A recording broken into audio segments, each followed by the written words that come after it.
Holland. Chris and I have known each other now for a couple of years. We spent the summer of 2019, we being our Project Thrive team, visiting churches across the country. And we landed in West Philadelphia, and we got to know some good folks there who are doing some really extraordinary work. And we talked with several pastors in that area, but we got to know Chris, and we were impressed by what he has done and what he continues to do. Some of you were able to be at our October retreat this past fall, and we had Chris make this presentation about community engagement. And we were really taken with it and felt like there was an awful lot of very important information that needed to be heard. And so let me say a bit about that. If you hear something in our presentation tonight and think, hey, I really would like to get Chris in front of my church or my church leadership team or my elders or my deacons or whatever, we have arranged and have some time that Chris is willing to give that we can meet individually with churches. And if you'll just contact Nick or myself about that, we'll make sure that we'll get those times scheduled up. Chris is in Philadelphia, so we'll do all that virtually, unless your church wants to bear the expense of flying Chris to town, and that's on you. But as far as we're concerned, we're going to do all that virtually. But let me tell you about Chris. Chris is the executive director of The Commonplace. The Commonplace is a faith-based community outreach program located in Southwest Philadelphia. Chris also is the executive pastor of Salt and Light, which is an intergenerational, interdenominational church in Philadelphia. Chris was the pastor of a church called New Spirit Community Church. New Spirit Community Church merged with Grace Christian Fellowship, another church, in order to form Salt and Light. So it's a very interesting story about just the merging of those two congregations, and might be another story worth telling at some point. But Chris uses his backgrounds in ministry and technology to effectively lead Salt and Light and The Commonplace to really blend Pentecostal fire with social activism. Specifically tonight, Chris is going to talk to us about how do we better engage our communities? What does it mean to be a curator of community? How can you identify talents and resources and value within the community that already exists? And are there hidden gems in your community that you don't even realize are available that would benefit the work and ministry of your church? And so I'm going to turn over to Chris in just a second. He's going to make a presentation. If you have questions along the way, you can put them in the chat. The other thing is we will have time for a little question and answer toward the end of our hour together. But let me pray over us, and then I'll turn it over to Chris. Let's pray together. Gracious God, we're grateful for the season that we're in. We're grateful for the winter. Father, we know that things happen in the winter, in the renewal of life underground, and soon things will emerge into spring and then into summer. Father, we're grateful that even in the winter of our life that you're doing things, that you're working in our churches, you're working in the hearts and lives of people. And Father, we just pray for all that the gospel will continue to do and how it will grow and flourish in the hearts of men and women. And Father, we pray for these churches represented tonight. Thank you for their leadership. Thank you for their quest to be more and to do more for the cause of Christ. We pray now for Chris as he speaks to us, that you would use him effectively tonight, give him wisdom and insight. In Jesus' name we pray. Amen. Chris, unmute. It's on you, buddy. Awesome. Thank you, John. I appreciate it. I don't think I wrote that intro. I think you did a good job. Thank you for putting that all together. Blind hog finds an acorn every once in a while. I'm happy to be here with you all this evening as we discuss community engagement, what that means, what that looks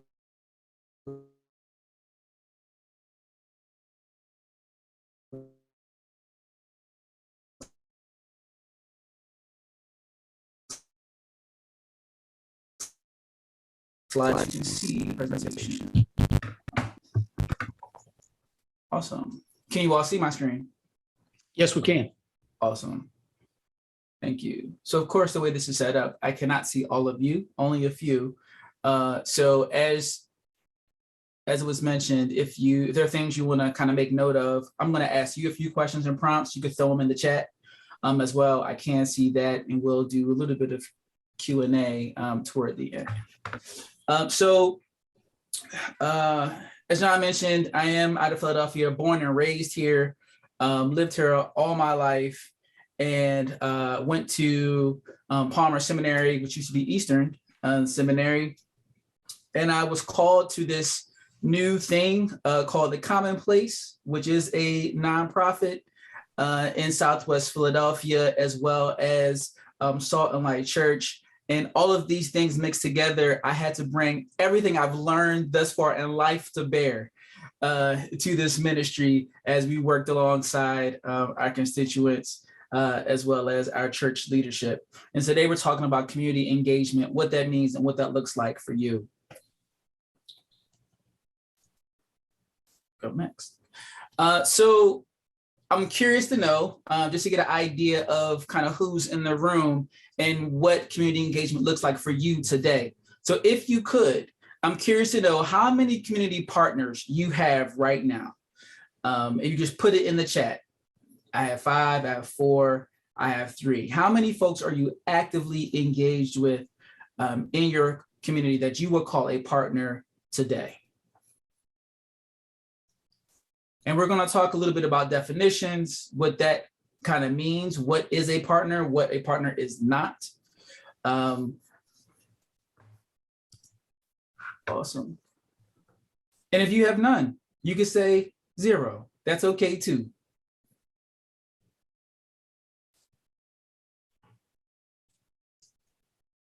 Awesome. Cool. Thank you.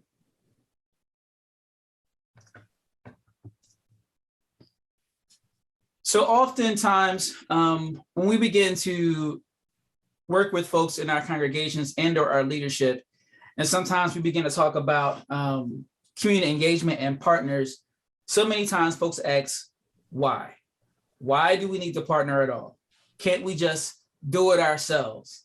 What is the purpose? What is the point? Isn't that, will not take away from what it is we're trying to do.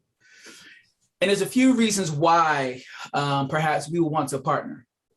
One, of course, few churches have the resources to carry out the vision by themselves. There's a lot of things that we identify in our communities that we know that needs to happen, but we don't always have the resources and or the talent to get done everything we need to do or we see that needs to happen in our community.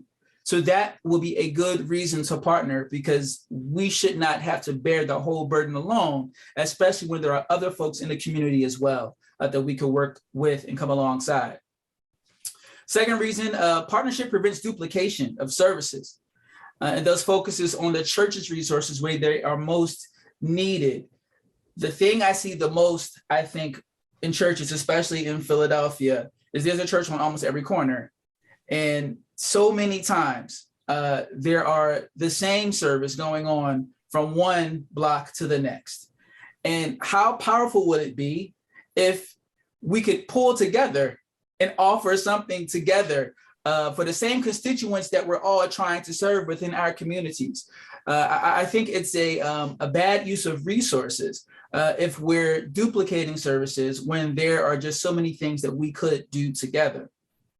And the third is why partner. When we partner, we get to see the community from a different worldview.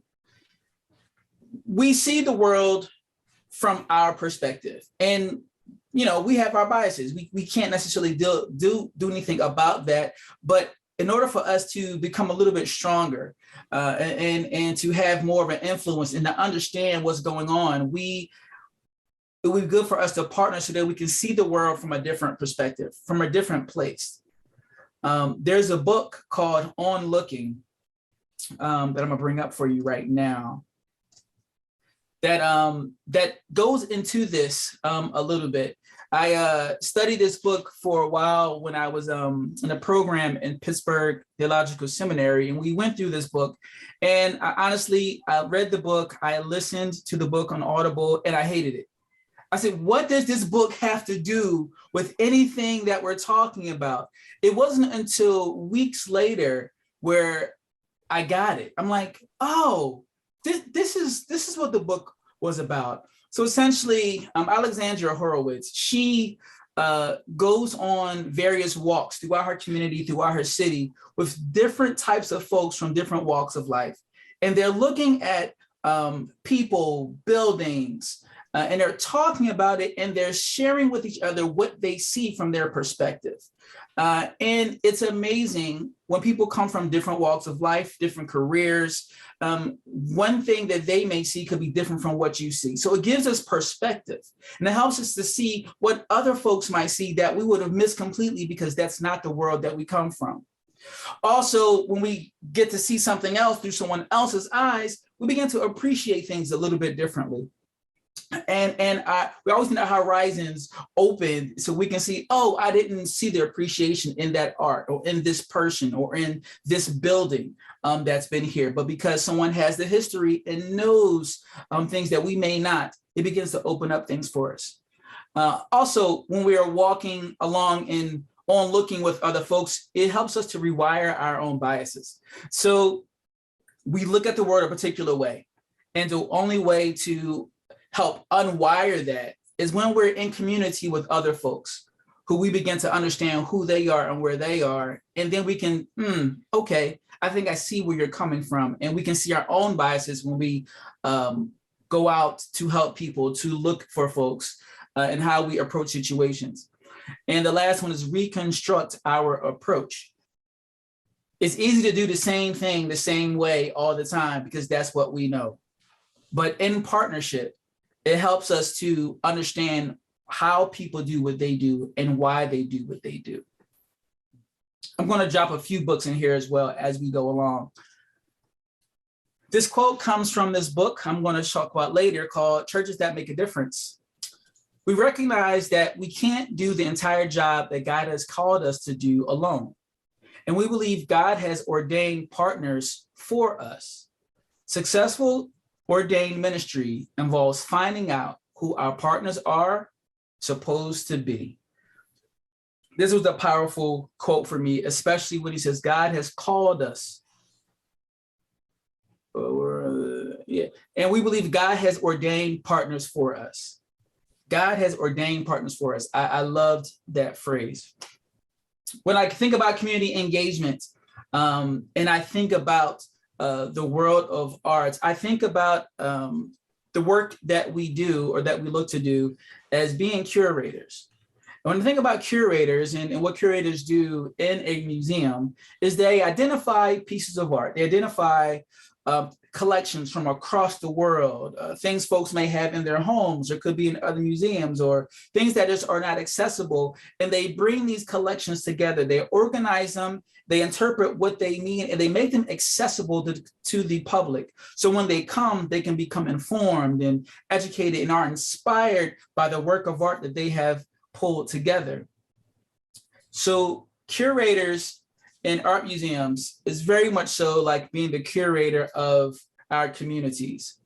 In our communities, there are a number of people who have hidden talents. There are folks, there are organizations that are hidden gems that we don't exactly even know everything that they may do or what they have the capacity to do. But as a community curator, we're looking to try to pull pieces and things together to make it as accessible as possible to our constituents. To share about events that go on and services that go on in my community in particular, it almost happens by word of mouth, which seems to be the best way. You would think that technology will work all the time, but it does not, especially in communities like mine where there is such a disparity for those who actually have access to the internet. We can't just throw it up online and say it's all good.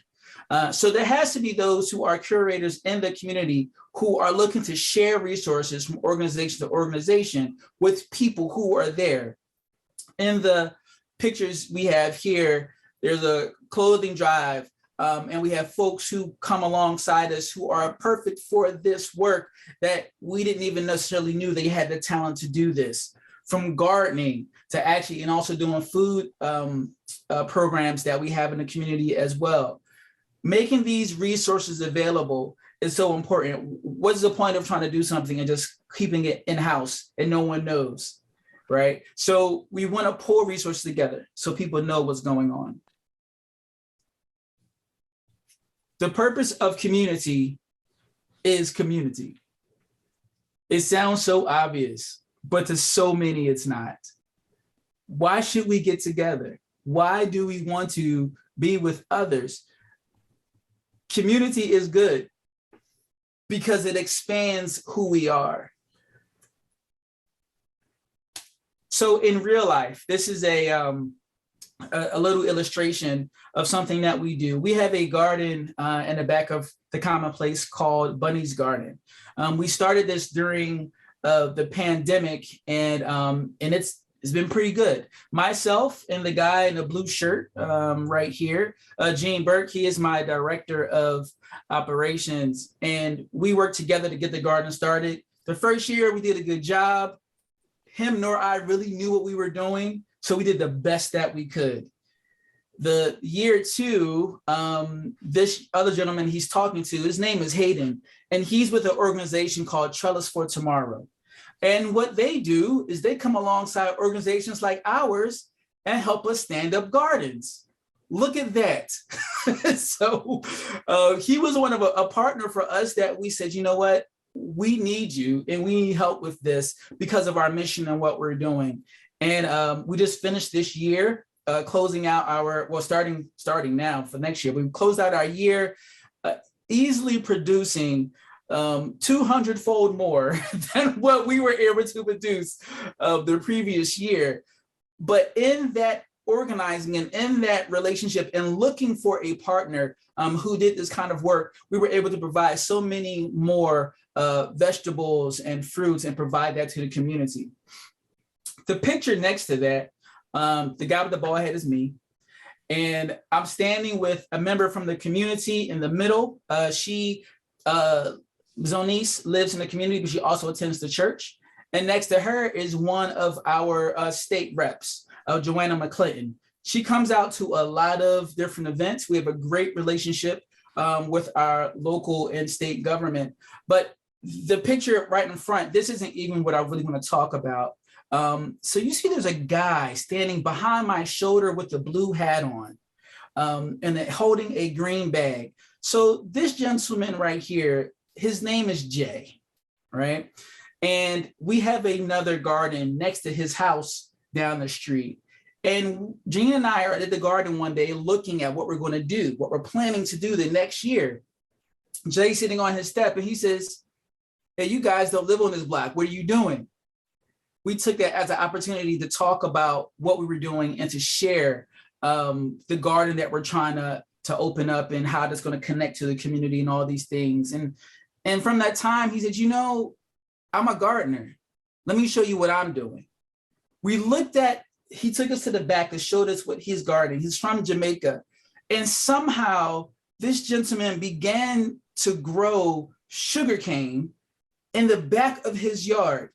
Now, I don't know if you know anything about gardening at all, but I'm here to tell you, you don't grow sugarcane in Philadelphia. It's not a thing. But this gentleman somehow figured out how to do it. And out of our conversation with what we were trying to do, when his native skill, somehow he said, you know what, I want to help you guys. Let me know when you're ready to get started. I want to be there beside you to make this garden come to life. It was only because Gene and I were walking in the neighborhood, looking, and decided we're going to have this conversation and just tell him what's going on. He is such a rock star and a gem in our community. When I think about curators as well, I think about the DJ. You know, you can't have a good party unless there's a DJ involved who knows how to pull the right records for the right time. It's nothing like a DJ who plays a really good song and then plays a horrible song next and the dance floor clears and everyone sits down. That's not a good curator of the moment or of the people who are in the room.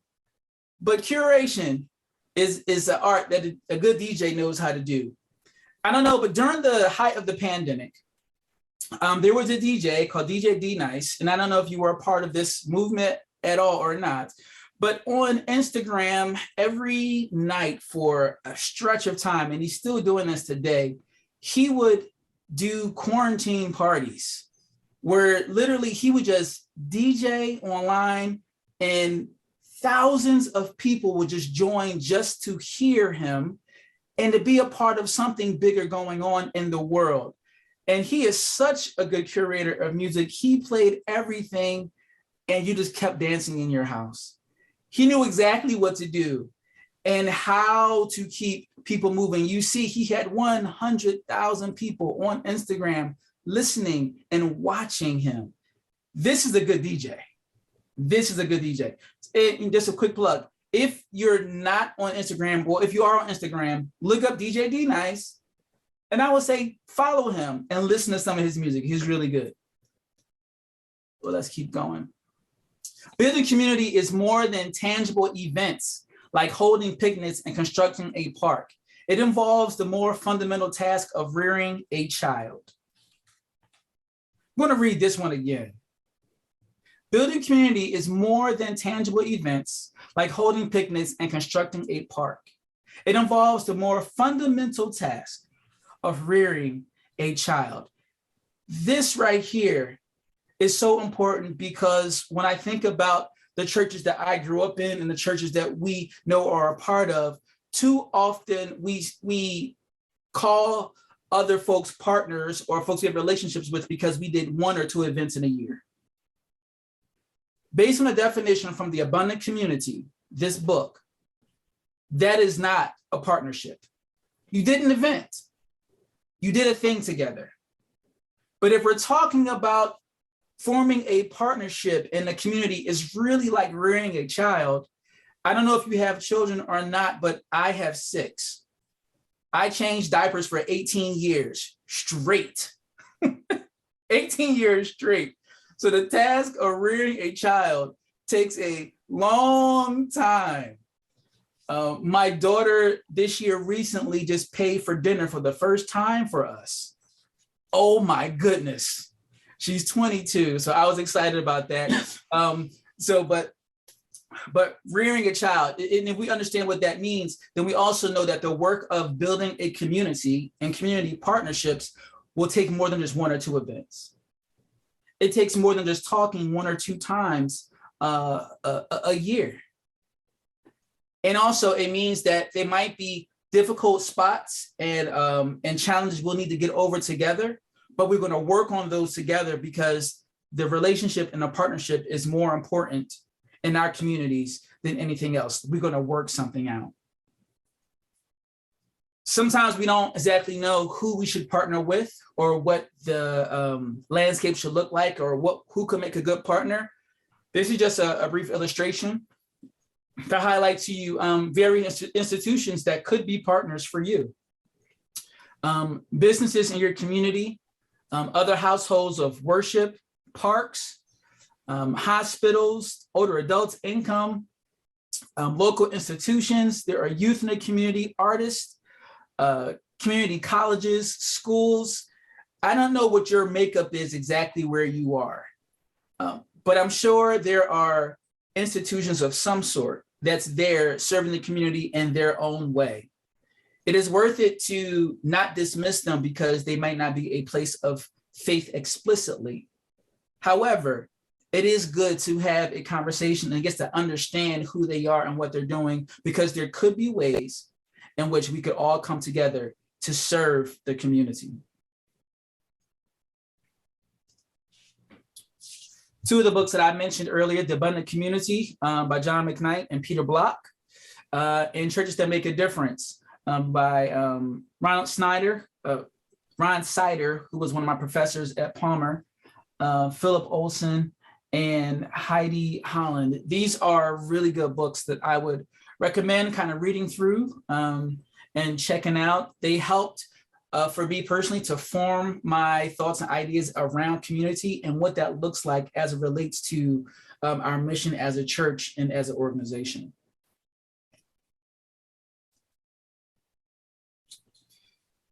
This quick story. So we have a spiritual director in our building.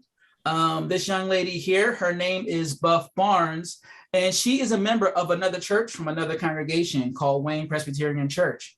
Wayne Presbyterian Church was one of the organizations that helped to partner with the local church to form the Commonplace. So suburban church came together with an urban church, and we have what we have today, the Commonplace, and our nonprofit. Buff Barnes is spiritual director at Wayne, but she felt called to serve in Southwest Philadelphia. Her talents and her skills and her gifting has exploded since coming down and serving with us. She is one of those folks who was one of many spiritual directors at Wayne, but since coming down to us, she's been able to spread her wings, so to speak, more so, and be a part of creative ministries. I wanted to highlight Buff because there are so many churches and partner churches that are there, that people sitting in the pews who have talents and skills that they cannot utilize in their own home church. For one reason or another, we don't know why, that is for us to figure those things out. But when we are looking for opportunities in people to fill gaps or roles within the place that we serve, there are people sitting on other pews who want to come and help. They just don't know that the opportunity is there. When we open up our doors for community engagement and partnerships, it opens up someone else's gifts and allows them to share those gifts, what God has given them, to use right where you are. So it's worth it to share with your church partners what you're doing, as well as getting in front of their folks to say, hey, we take all comers. If you're open and available and you want to share your gifts with us, let's talk about that. Let's see how things may work together. Since she came down in this spiritual direction with us and has had a few folks here and there since October, and I've been with John, we actually started a full program where we have 3 spiritual directors now from other churches, from Bryn Mawr Press, that's not too far from us, and also bringing on additional counselors. So we're creating a community counseling center that is a holistic center, giving spiritual direction, counseling, grief therapy, all types of things. And most of the folks who we're working on with this do not come directly from our church. So there are so many ways to partner and so many ways that we could do things together. One of the ways that when I share this with folks, and sometimes it's hard for us as church people, we walk into rooms and we feel like we have to be the expert in the room. But the best way to approach a partner is to really approach that space of being a guest. Come from it from being a guest. Hello, I'm not an expert at all. I'm just here to learn about you, what you do, your perspective on the world and our community. The world does not revolve around us as individuals, nor does it revolve around our institutions. If you're at a church or if you're at a nonprofit like me, we can't assume that everything revolves around us, where it's really more like we all revolve around one another. And it has to be a different perspective and approach that we're taking in our communities. If we are the know-it-all, even though the churches may have been in the community for over 100 years, we still approach it as a guest because we do not know all the things that need to be known in our communities, and things have certainly changed from that last 100 years to now. Last quick story before we kind of get to some questions. So you may be wondering, what does a wildlife refuge have to do with the Commonplace or Salt and Light Church? I'm glad you asked. Let me tell you. There is a wildlife refuge that is maybe, a mile away from us in Southwest Philadelphia. I've been in Southwest for almost 9 years now, and I think I found out about the Wildlife Refuge maybe 2 years ago. No one knew this place was there, and it is huge. It is sprawling with wetlands, all types of birds. It is amazing. You would never think that this place would exist in a major metropolitan city, but it does.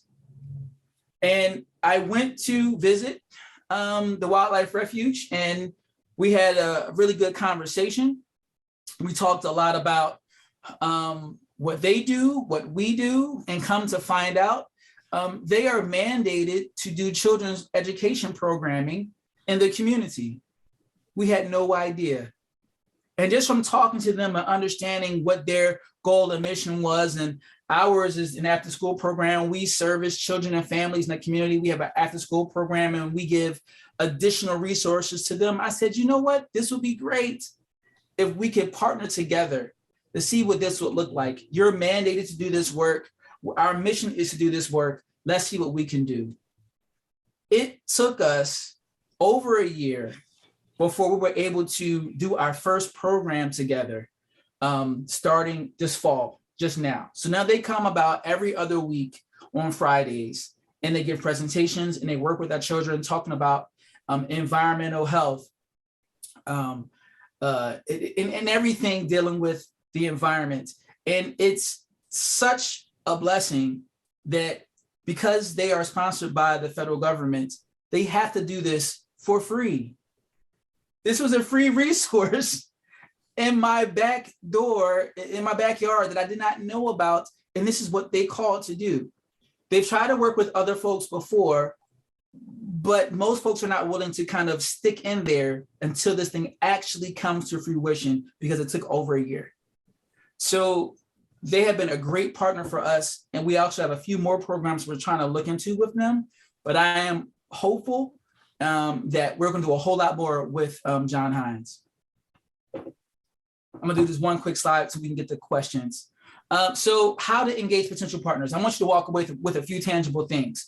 I took a community organizing class and certification a couple years ago. Didn't realize I was going to be using this for this. I actually even used those skills and techniques to work my church through the merger. So I use all of what I've learned. And one of the things that I've learned through community organizing is when we approach people, we have to know first why we exist as an institution. Why are we here? What is our why and our purpose? That's important, because when we begin to go to these other organizations, you're going to ask them, what is their why? Why do they exist? What is their mandate? What we're looking for and what we're listening for, or where are those places where there's missional cohesion? How do we cross over? Again, John Hines, they have to do education for children. We run a children's program. That's a part of what we do. There it is right there. Let's see how we can work together.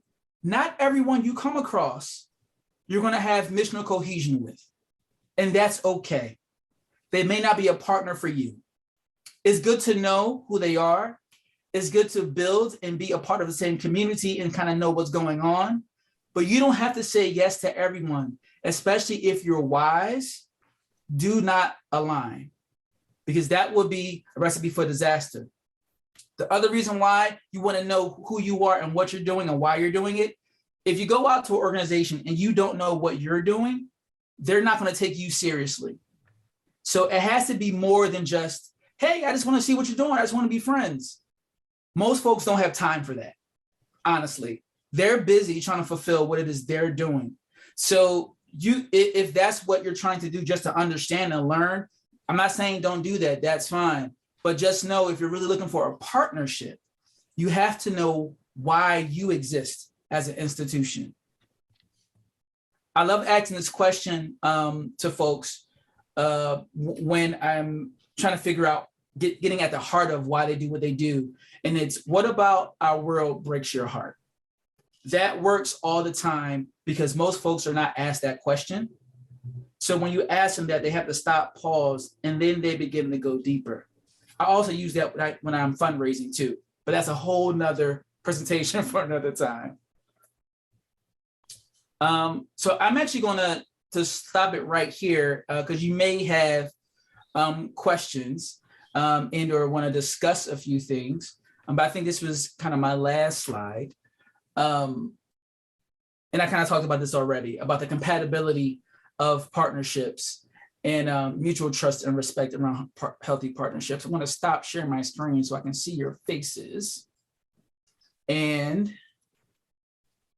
if there are any questions, John, do you want folks just to kind of raise their hand and they can ask their question, or? Yeah, absolutely. And I have two or three that I want to kind of post, but I want to give other people a chance to do it. First, I know Ryan has put a pretty good question in the chat that speaks about this question of who really in the church needs to initiate this whole sense of community partnering. Is that the role of the senior pastor? And what happens if that person is already stretched to the breaking point? What advice or counsel would you offer to help at least begin to engage that process? Got you. So I don't know if I said this earlier on. So I'm Presbyterian, grew up Presbyterian. That's my thing. And we say we are the priesthood of all believers, right? That means any willing body in your community who wants to and or is charged to go out and be the liaison between your organization and the community out there, they can go ahead and do it. The pastor needs to be involved as much as understanding who we're talking to. Reports should come back so they know what we're talking about, because ultimately at the end, when the actual partnership has to happen or something is getting off the ground, the leader, whoever that is, or leadership or the board should be involved. You do need and you want buy-in. So someone can do the initial kind of relationship building and understanding who they are, who we are. That presentation should come back to the leadership. But at the end of the day, there needs to be someone in the leadership who is connecting and saying, yes, let's do this. Okay. Thanks, Chris. I think one of the things that we continue to discover is this mentality of within churches that say we can't. And this idea of community engagement begins to turn that a little bit to say, but what if? Are there possibilities of discovery? So before I get to one of my questions, someone else want to just unmute yourself and ask a question if you've got something on your mind. If not, I'll go ahead with my question. Here, Tom's got a good question for you, Chris. He's talking about how does a congregation unpartner with a longstanding partnership that becomes a drain emotionally, financially? How do you disconnect from one so you can embrace some new thought, new partners? Great question, Tom. Yeah, I work with a number of larger churches who kind of have this issue. And in our conversations, we talk about revisiting your mission on an annual basis. And what you want to do, again, I don't know why you do not want to partner with them any longer, but potentially it could be the alignment just isn't there any longer, or it just doesn't make sense for us anymore. We could have changed who we are.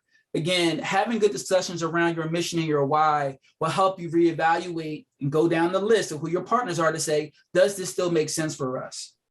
And if that's an annual thing and a part of your practice of your institution, everybody will begin to automatically know, we're going to make sure this still makes sense for us.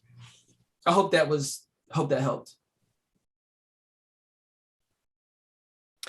Yes, it was. It was a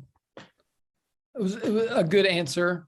Our congregation has been in financial partnerships with a number of good,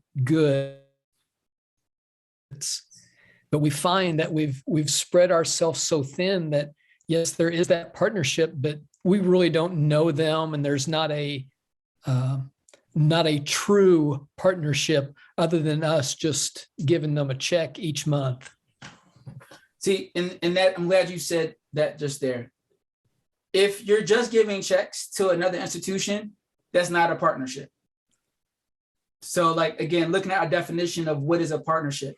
So if you're trying to actually create partnerships and you want to focus in your resources around the partnerships where, so when I talk about fundraising with folks, I talk about areas of, first, you got to understand what people's interests are.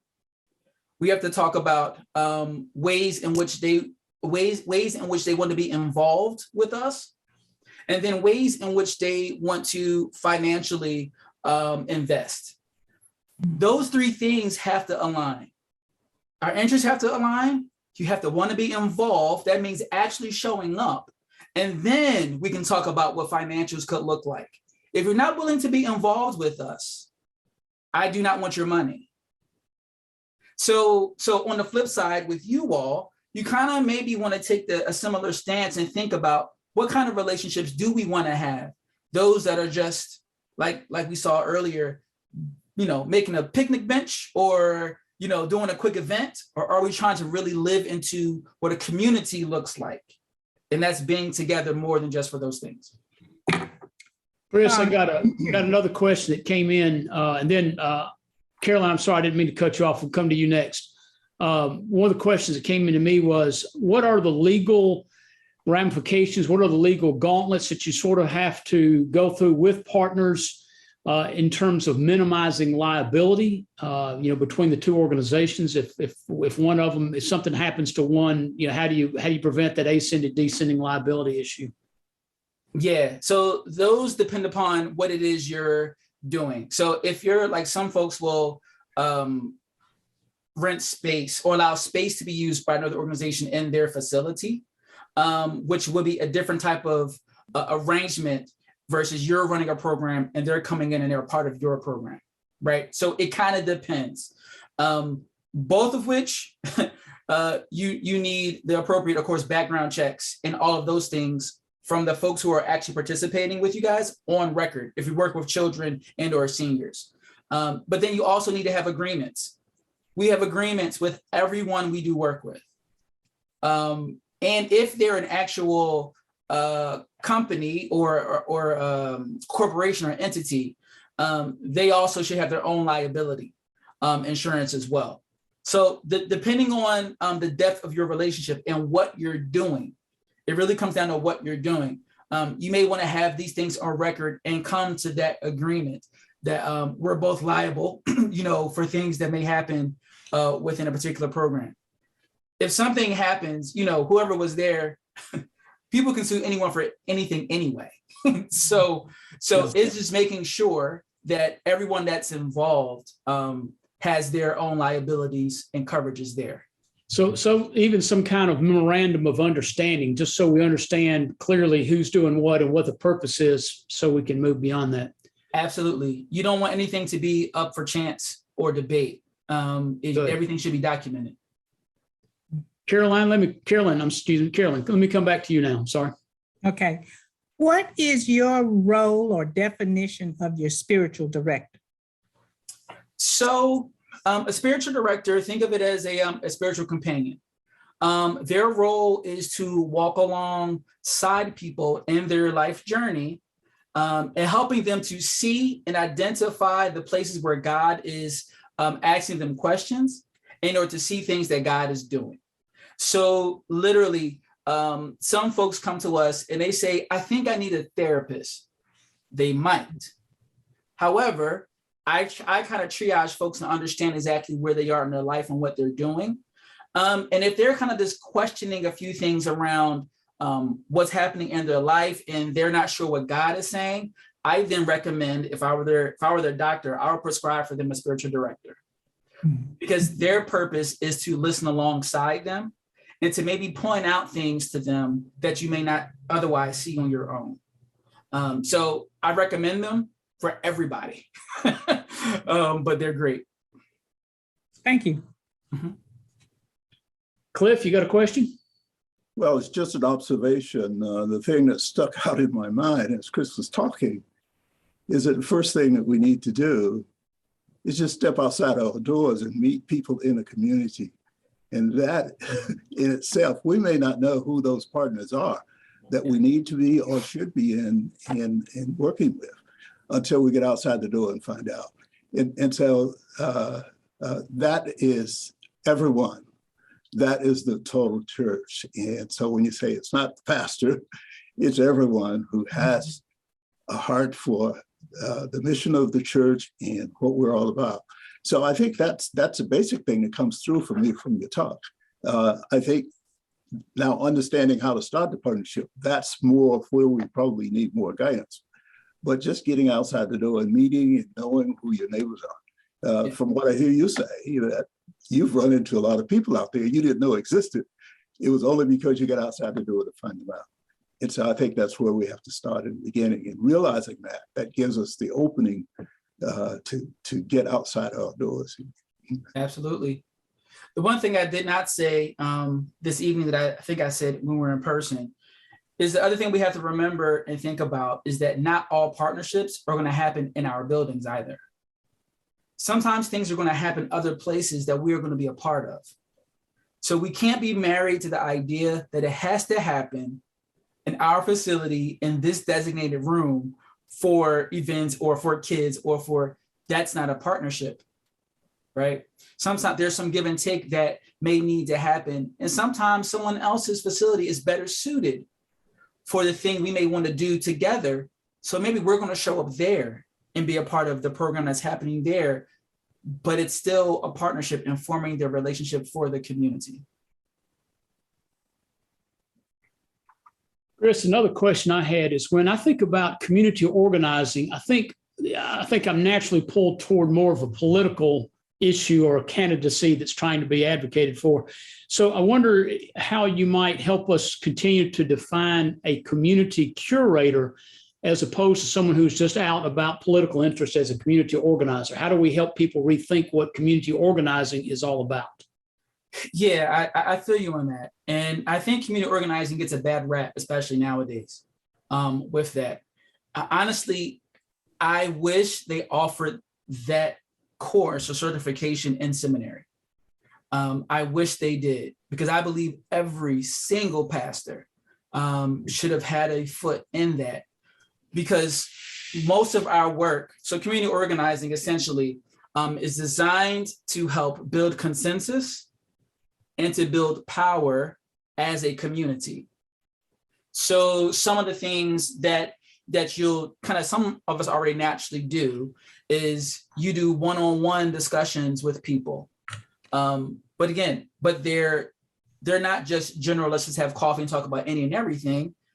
We're having lunch or dinner or a coffee to talk about something specific, because we're trying to understand where someone is on a particular topic or program or event. We're trying to understand, if we're trying to partner, what do you think will be good partners for us in this community? What have you seen or what have you done in the past? So you're doing those one-on-ones.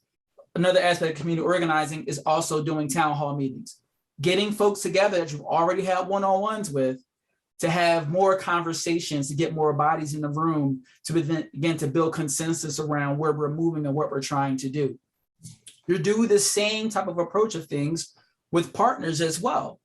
You could go out, you have one-on-ones, you bring your partners together, have town halls to understand, you're building consensus, you're building power, because ultimately what you want to do is you want to have a movement of some sort towards something for your constituents. So community organizing helps to build consensus. That's primarily what it's used for, but it also helps you build relationship and build community. That's what my takeaway from it was in the course that I took. And again, and those same skills I used when I was merging my congregation. I did a lot of one-on-ones. I did a lot of town halls. We did a number of them so we could all get on the same page, get all the questions out, all the angst and anxiety. We got all of that out in those town halls and one-on-ones. And then at the end, I had no dissenting votes when we merged. 0. Unheard of. I didn't know what I was doing. This was my first time, but it worked. It worked. So I'm a huge advocate for it. Thank you, Chris. Let me sort of pull us to a close. We've only got a couple of minutes. Let me remind you of a couple of things. One is we will put the recording of tonight's Zoom on our website. Nick will do that, won't you, Nick? Nod your head. Thank you. Also, we have funding available. If you would like to have Chris speak directly to your congregation or to your Project Thrive leadership team, whatever part of your church you would like to hear him in a one-on-one kind of Zoom environment, we would love to help facilitate that. And again, you can do that through contacting Nick, and we'll make sure that kind of gets put together. Let me also remind you of another upcoming Project Thrive event that you're welcome to attend. It does require registration because there's a meal involved. That is on the night of February the 3rd. That is a Thursday night. It is a implementation workshop. And the purpose of that, some of you are far enough along in the Project Thrive work where you're starting to say, well, we got some big ideas. Now, how do we go from point A to point B? How do we begin to start implementing these ideas? And so we're going to provide an evening of instruction and just thought, give you a chance to ask questions, be around the table and hear from some thought leaders to help you think through the process in your local context of how do you begin to implement the ideas that we've had. Any other questions, comments anyone needs to express before we get away this evening? If not, then I want to thank all of you again for your time and for your hour of listening. Hope it's been helpful, and I hope that if you have folks in your church you thought, oh, I wish so-and-so had heard that, we're going to make that available for them to hear that. But again, if you'd like to have Chris speak more directly, we'll love to facilitate that, make that happen. So be safe, and I hope you survive the winter, and I hope that spring comes soon and that we soon get rid of COVID, but we'll see how that all happens. Chris, final word. What would you want to say? We're grateful for you, and thank you for being with us tonight. I am so great that I was able to be here with you all. I definitely wish it could be in person.